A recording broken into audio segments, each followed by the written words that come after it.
बिस्मिल्लाहिर्रहमानिर्रहीम। Question number 10 है exercise 4.1 का। A quadrilateral has the points A B C and D as its vertices. Find the mid points of its sides. Show that the figure formed by joining the mid points consecutively is a parallelogram. सबसे पहले तो आपको quadrilateral का पता होना चाहिए कि quadrilateral क्या होती है। तो कोई सी भी ये कह लें 4 नॉन कोलिनियर पॉइंट्स अगर हों, सपोज देखिए 1 2 3 इनको जब हम ज्वाइन करेंगे, ठीक है, स्ट्रेट लाइन के साथ, तो ये जो भी एक शेप बनेगी, जो भी ये डायग्राम बनेगी, तो इसको हम क्वाड्रिलेटरल, जिसको उर्दू में हम चौकोर कहते हैं, ठीक है। ये आगे सारी टाइप्स हैं क्वाड्रिलेटरल की, कि वो स्क्वायर है या वो पैरेललोग्राम है, ट्रेपीजियम है, रोम्बस है, या फिर कोई भी इस टाइप की रेक्टेंगल भी हो सकती है, ठीक है। ये आगे क्वाड्रिलेटर की सारी टाइप्स हैं। तो अब इस क्वेश्चन में उन्होंने कहा कि कोई भी क्वाड्रिलेटरल है, यानी पर्टिकुलर नहीं कहा गया कि ये स्क्वायर के लिए है या रोम्बस के लिए है या पैरेललोग्राम के लिए है या रेक्टेंगल के लिए, कोई सी भी क्वाड्रिलेटरल ले ले तो उसके ये 4 वर्टिसेस हैं, ठीक है। जिस सिमेट्री में दिए होते हैं हमेशा आपने उसी सिमेट्री में लेने हैं, ठीक है। देखें जैसे ए बी सी डी का है, तो ये ए बी सी और डी, ठीक है, इस ऑर्डर में ले लें या इस ऑर्डर में ले लें। मैंने आपको पहले भी बताया था, एक स्टूडेंट ने मेरे से क्वेश्चन भी बल्कि पूछा था कि मैम ये जो है आपने क्यों हमने ये वाली साइड्स ली हैं, किस तरह से ली हैं, या तो आपने जब भी अगर आपको कह दे A B C D parallelogram ही सपोज कह लें, पैरेललोग्राम है या स्क्वायर है या रेक्टेंगल है, तो आपने जो भी बनानी है, पैरेललोग्राम बनानी है या रेक्टेंगल बनानी है या स्क्वायर बनानी, हमेशा एक वर्टेक्स से आपने किसी भी एक वर्टेक्स से नेम जो है इसके इसी ऑर्डर में स्टार्ट करने हैं। ए के बाद नेक्स्ट इसका जो कंसेक्टिव वर्टेक्स है वो बी होना चाहिए, फिर बी के बाद कंसेक्टिव वर्टेक्स सी होना चाहिए, डी। हम ऐसे नहीं कर सकते इसके नेम कि मैं इस तरह से यहाँ पे ए ले लूँ, फिर यहाँ पे बी यहाँ पे ले लूँ, सी यहाँ पे और डी यहाँ पे, ठीक है। इस तरह से ये रॉन्ग हो जाएगा। जिस ऑर्डर में आपको यहाँ, अगर यहाँ पे सपोज हमें ऑर्डर हमें कहा हुआ है ए सी बी डी रेक्टेंगल, तो फिर हम इस ऑर्डर में लिखेंगे, ठीक है। ए सी बी और डी किसी भी वर्टेक्स से स्टार्ट किया जा सकता है, इस वर्टेक्स से, इस वर्टेक्स से, इस वर्टेक्स से या इस वर्टेक्स से। हम इसको क्लॉकवाइज चाहे ले लें चाहे इसको एंटी क्लॉकवाइज ले लें, लेकिन ये कंजेक्टिव होने चाहिए। ये जो लास्ट वाला है ये ए का कंजेक्टिव होना चाहिए, कि एक साइड से बी और एक साइड से डी, ठीक है। ए के साथ जो है वो सी ए कंजेक्टिव है और एक डी कंजेक्टिव है। सी के एक साइड पे बी होनी चाहिए और एक साइड पे ए। इसी तरह से डी के कंजेक्टिव एक तो बी होगा और एक, देखें ये एक बी है और एक जो है इसका कंजेक्टिव जो है वो ए है, ठीक है। तो इसी तरह से अगर हमने लेंथ उसमें हमने साइड की उस क्वेश्चन में हमने फाइंड आउट करनी थी, तो मैंने कहा था ए सी की और डी बी की लेंथ आपने निकालनी है, ठीक है। इसी तरह से डी ए की और बी सी की।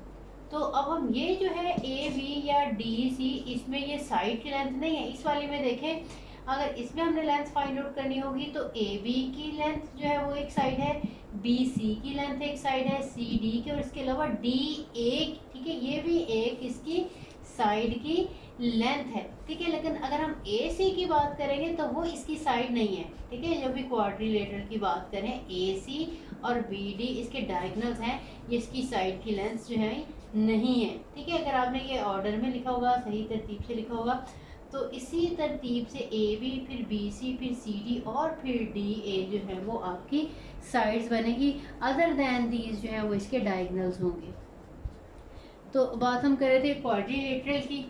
तो क्वेश्चन अब मैं एक्सप्लेन कर दूं कि इसमें हमें कहा क्या है क्वेश्चन में, कि कोई भी क्वाड्रिलेटरल है, किसी भी टाइप की हो सकती है, चाहे सपोज देखें यही वाली क्वाड्रिलेटरल है। तो अब देखें, एक तो उन्होंने इसके मिड पॉइंट्स फाइंड आउट करने को कहा है। अगर ये ए है साइड, ये इसकी बी है, ये सी है, ये डी है, तीनों चाहे डिफरेंट हो, इनके लेंथ कोई पैरेलल है या पैरेलल नहीं है, ठीक है। लेकिन ये क्वाड्रिलेटरल है, कोई से भी 4 जो है नॉन कोलिनियर पॉइंट्स हों, ठीक है। चारों के चारों 2 पॉइंट तो एक लाइन में आएंगे, लेकिन 2 से ज़्यादा जो है एक ही लाइन में नहीं होनी चाहिए। तो इनको जब हम स्ट्रेट लाइन के साथ ज्वाइन करेंगे तो ये क्वाड्रिलेटरल ही बनेगी। तो आपने एक तो इसका फाइंड आउट करने हैं, इसमें ये देखिए मिड पॉइंट्स कहाँ गया है, find the mid points of its sides. तो मिड पॉइंट तो बहुत इजीली जो है वो फाइंड आउट कर सकते हैं, वो हमने काफ़ी दफ़ा कर दिया हुआ है। ए और बी के कोऑर्डिनेट्स आपने एक्स कोऑर्डिनेट को ऐड करके 2 से डिवाइड करना है, और इसी तरह से इनके वाई कोऑर्डिनेट्स को ऐड करके 2 से डिवाइड करना है।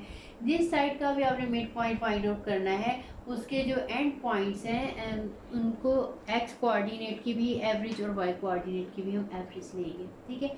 तो इस तरह से इनके मिड पॉइंट जो है वो आ जाएंगे। मिड पॉइंट्स के बाद अब उन्होंने कहा ये है कि देखें इनके कंजेक्टिव जो मिड पॉइंट्स है, कंजेक्टिव इनके देखें ये मिड पॉइंट है, इसका ये साइड इसके कंजेक्टिव थी, इनको हमने ज्वाइन करना है।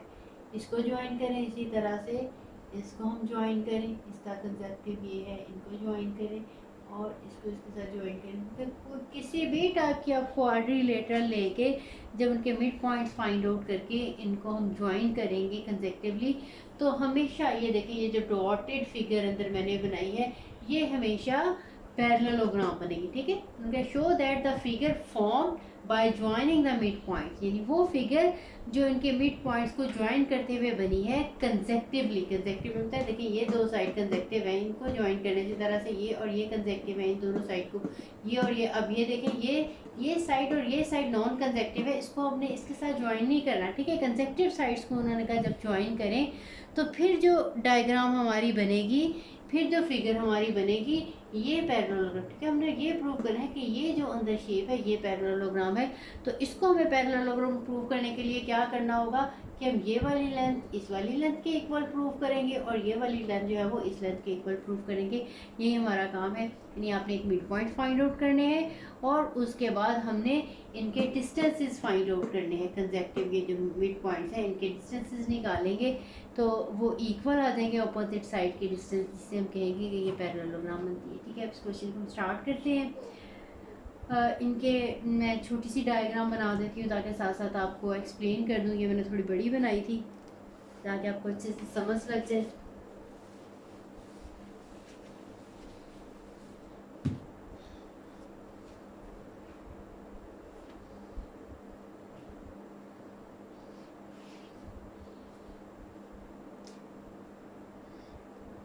देखिए इस तरह से भी लिखा जा सकता है A B C and D, ठीक है। आप कोई भी ऑर्डर रख सकते हैं, इसको हम यहाँ से भी स्टार्ट कर सकते हैं, किसी भी वर्टेक्स से स्टार्ट कर सकते हैं, ठीक है। मैंने पहले यहाँ से स्टार्ट किया था, यहाँ से किया, आप इसको क्लॉकवाइज ले लें चाहे आप इसको एंटी क्लॉकवाइज ले लें। जैसे जनरली हम यहाँ से स्टार्ट करते हैं और एंटी क्लॉकवाइज में लेते हैं, इससे ऐसे फ़र्क नहीं पड़ेगा, आप कहीं से भी स्टार्ट करें। इनके मिड पॉइंट्स ले लेते हैं, ठीक है। इनके मिड पॉइंट्स के जो है वो नेम रख देते हैं, ए बी सी और डी हमारे कोऑर्डिनेट्स हैं, तो ई एफ जी और एच रख देते हैं। ये ई, ये एफ, ये जी और ये जो इसका मिड पॉइंट है ये एफ है, ठीक है। लिखेंगे late A B C D be a quadrilateral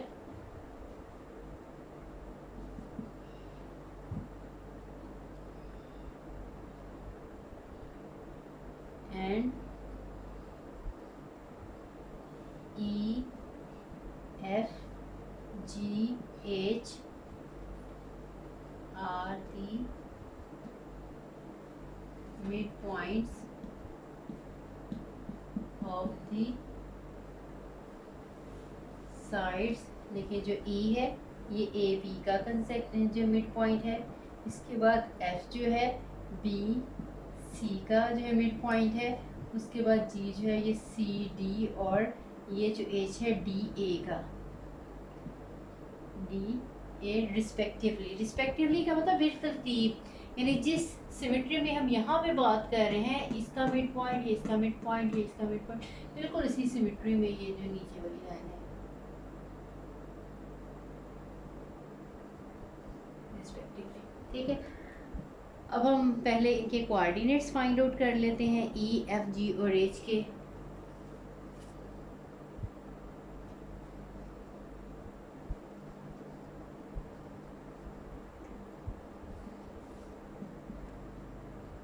के कोऑर्डिनेट्स आपने फाइंड आउट करने हैं। आप ऐड करेंगे ए और बी के कोऑर्डिनेट्स को, दैट इज़ 9 माइनस ये बी के कोऑर्डिनेट्स -7 और +7 में एक दफ़ा कंफर्म कर लेती हूँ।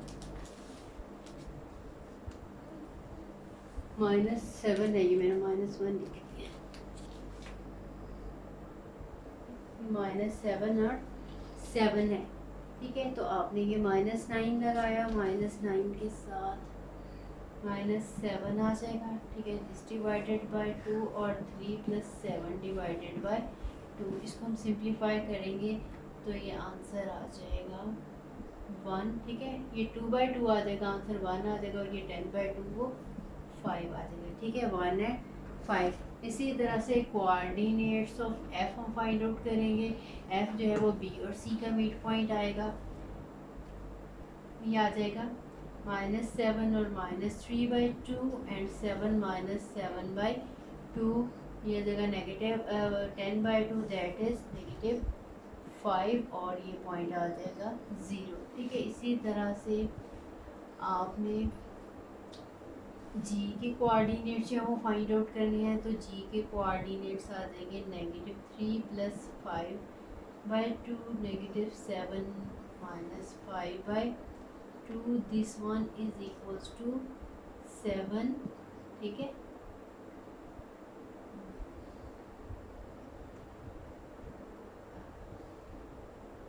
(2/2) 1, और ये आ जाएगा 12/2, ये -6 आ जाएगा, ठीक है। 1 है -6। इसी तरह से जो कोऑर्डिनेट है एच के, ये आ जाएंगे 9 + 5/2 एंड 3 - 5/2। 9 + 5 14, 14/2, ये आ जाएगा 7, और ये आ जाएगा -2/2 -1, ठीक है। आपने सबके मिड पॉइंट जो है ये फाइंड आउट कर लिए हैं। अब हम इनके डिस्टेंसेस जो है कंसेक्टिव वर्टिसेस के जो है वो फाइंड आउट करेंगे।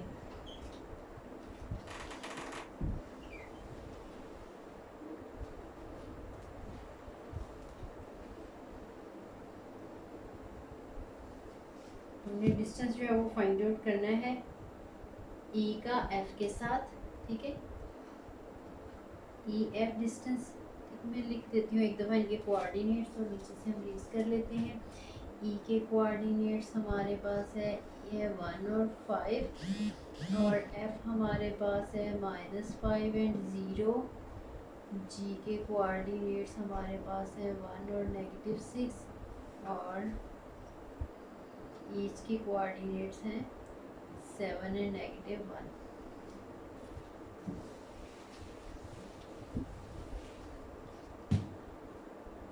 अब देखिए हमने डिस्टेंस जो है वो फाइंड आउट करना है ई का और एफ का।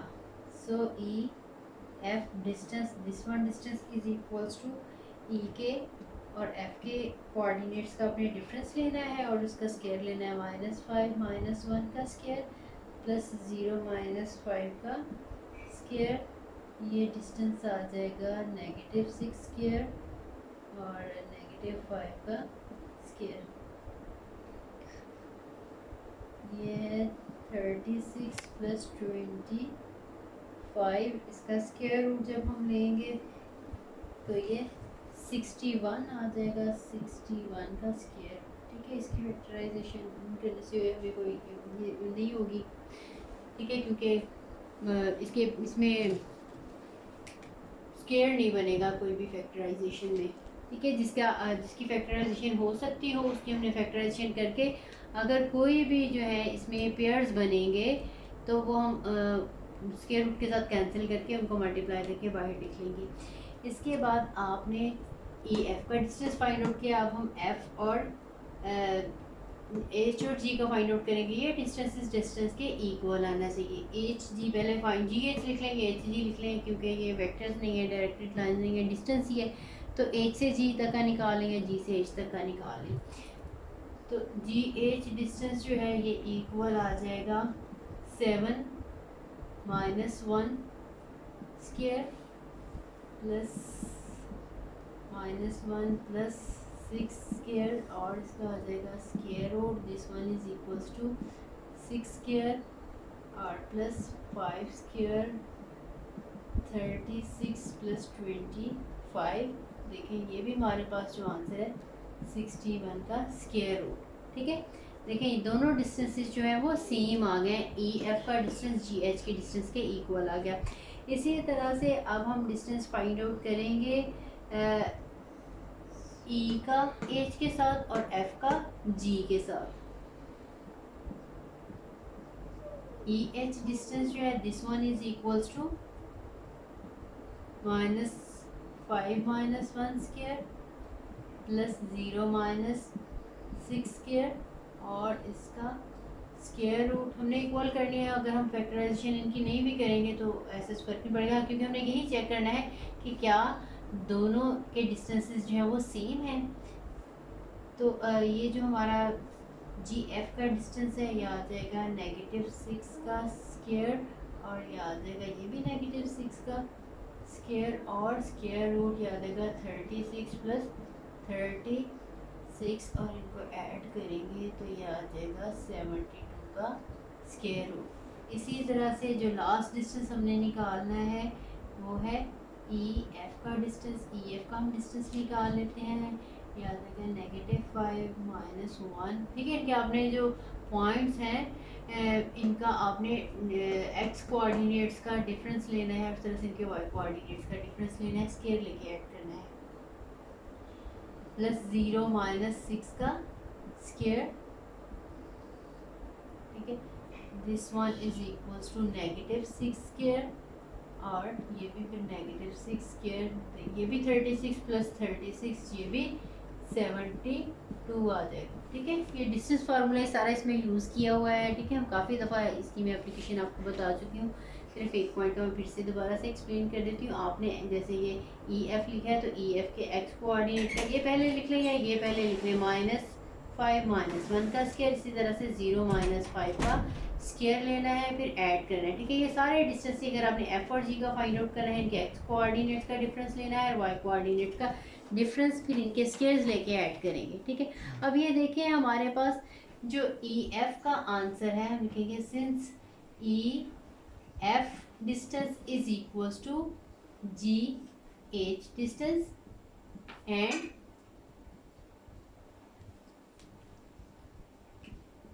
ई H distance is equals to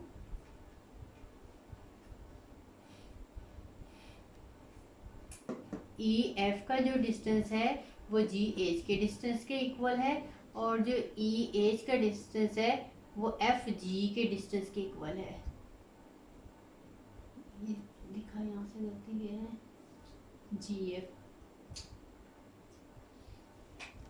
ji F के डिस्टेंस के इक्वल है।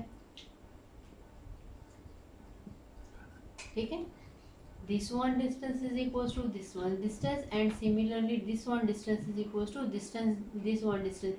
इसका मतलब यही है कि ये जो है पैरेललोग्राम बनती है, क्योंकि पैरेललोग्राम में ऑपोजिट डिस्टेंसेस अगर इक्वल हो जाएं तो फिर वो पैरेललोग्राम ही होती है। ठीक है, इसके बाद हम लिखेंगे so proof that the A B E F G H form a parallelogram और the figure formed by joining the midpoints consecutively is a parallelogram।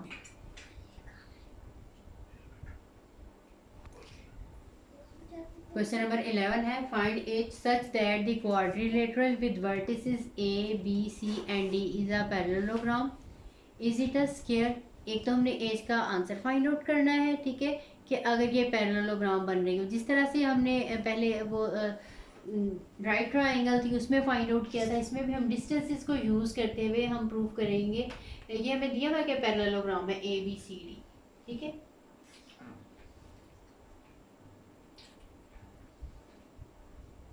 A B C and D. ठीक है, एक ही सिमेट्री से आपने नेम लिखने हैं।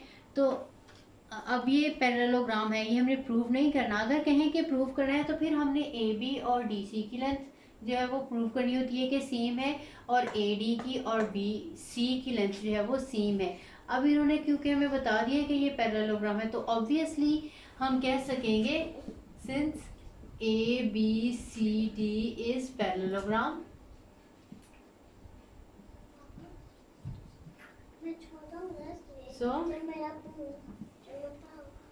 So AB distance is equals to DC distance and AD distance is equals to BC distance. ठीक है, AD का BC के इक्वल है डिस्टेंस और AB का DC के इक्वल है. यहाँ पे भी डिस्टेंस फार्मूला हम लगाएंगे और यहाँ पे भी हम डिस्टेंस फार्मूला लगाएंगे. ठीक है, इसकी हेल्प से हम H की वैल्यू जो है वो फाइंड आउट कर लेंगे. ठीक है, अब ए की कोऑर्डिनेट में H है, आई थिंक इनमें से या ये कंडीशन यूज़ कर लें या ये कंडीशन यूज़ कर लें, यहाँ से H का आंसर जो है वो निकल आएगा. तो अब H का आंसर निकल आया. उसके बाद आपने ये सारे के सारी जो है इसकी साइड्स की लेंथ निकाल लेनी है ए बी की, क्योंकि अब जो हमने यहाँ पे लेंथ जो इक्वल रखी थी उनमें क्योंकि H जो था वो मिसिंग था. अब इन्हीं में हम H की वैल्यू जो है सब्स्टिट्यूट कर लेंगे जहाँ जहाँ जिसमें भी H रहा था. ए बी का डिस्टेंस फार्मूला लगा के ए बी की लेंथ निकालेंगे, इस तरह से बी सी की निकालेंगे, बी सी और डी ए की डी पॉइंट कंप्लीट करके जो वो फाइंड आउट कर लेंगे. उसके बाद अगर ये चारों के चारों डिस्टेंस ही इक्वल आ जाते हैं तो फिर हम कहेंगे ये स्क्वायर है. अदरवाइज ठीक है, ये टू लेंथ तो इक्वल आएंगी, ये वाली लेंथ और ये वाली लेंथ और ये ठीक है, क्योंकि पैरेललोग्राम है उन्होंने दिया है तो ऑपोजिट जो है साइड्स ये तो इक्वल आनी ही है लेंथ में. लेकिन हम चारों एच की वैल्यू सब्स्टिट्यूट करने के बाद अगर चारों की चारों लेंथ ही इक्वल आ जाती हैं तो फिर हम कहेंगे कि ये स्क्वायर है.